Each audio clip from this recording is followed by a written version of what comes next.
Cannabis. Poucas plantas no mundo geram tanto debate, né? Tanta polêmica e, ao mesmo tempo, tanta esperança. De um lado, a gente tem o estigma de ser uma droga, do outro, a promessa de um remédio poderoso. Mas, afinal de contas, onde é que termina o mito e onde começa a verdade?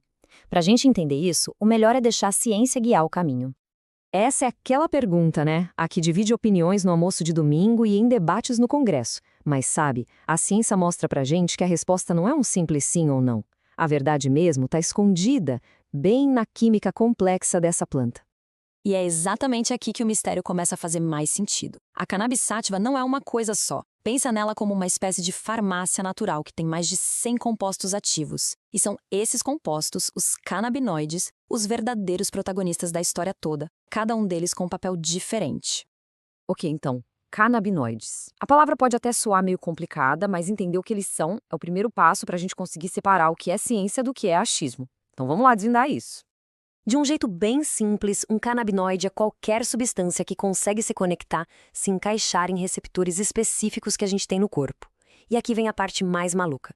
Eles não vêm só da planta. O nosso próprio corpo é uma fábrica de compostos muito, mas muito parecidos.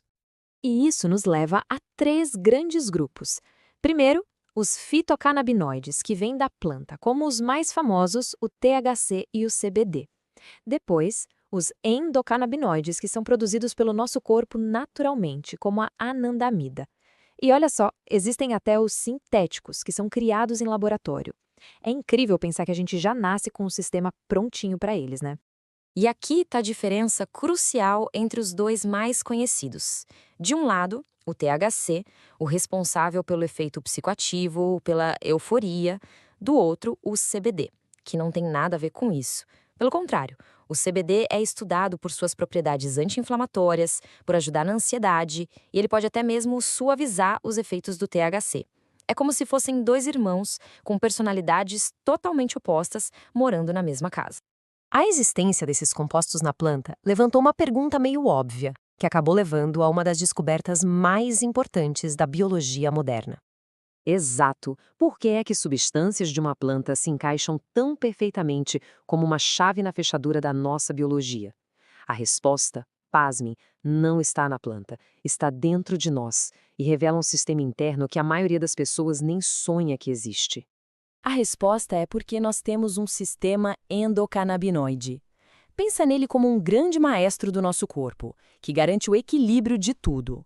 Os receptores CB1 e CB2 são como as fechaduras, espalhadas por toda parte. E os nossos endocannabinoides são as chaves que o corpo mesmo produz para acionar essas fechaduras e manter tudo funcionando em harmonia. E onde é que ficam essas fechaduras? Bom, os receptores CB1 estão super concentrados no nosso cérebro e no sistema nervoso. É por isso que os canabinoides conseguem influenciar nosso humor, memória, apetite e até a forma como a gente sente dor. O THC, por exemplo, age principalmente neles. Já os receptores CB2 a gente encontra mais nas células do nosso sistema de defesa, o sistema imunológico. A ativação deles está ligada diretamente ao controle da inflamação e à regulação da resposta imune do corpo. E isso já mostra de cara o potencial terapêutico enorme, especialmente do CBD. Agora que a gente já entendeu como o nosso corpo funciona, podemos olhar para o potencial terapêutico dos canabinoides de um jeito mais objetivo, com base no que a ciência já conseguiu comprovar. E as pesquisas, olha, já apontam para várias propriedades terapêuticas bem importantes. Estamos falando de um potencial para aliviar dor, combater inflamação, diminuir a ansiedade, controlar náuseas e até mesmo proteger os nossos neurônios. A lista de benefícios que estão sendo estudados é bem grande. E na prática, o que isso significa? Significa que novas portas estão se abrindo para tratar uma série de condições, desde dores crônicas e formas raras de epilepsia, até o alívio dos efeitos da quimioterapia e o manejo da ansiedade. O potencial é tão amplo que está chegando até na odontologia, em tratamentos para bruxismo e inflamações na boca. Tudo isso parece muito promissor, mas nos leva a uma questão super prática e fundamental. Como é que está a situação da cannabis para fins medicinais aqui no Brasil? É permitido? Como funciona?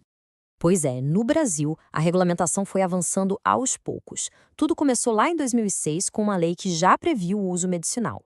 Anos depois, a Anvisa criou regras mais claras que organizaram a venda em farmácias e definiram como fazer a importação pessoal, tornando o acesso uma realidade para muitos pacientes. Mas quem é que pode prescrever?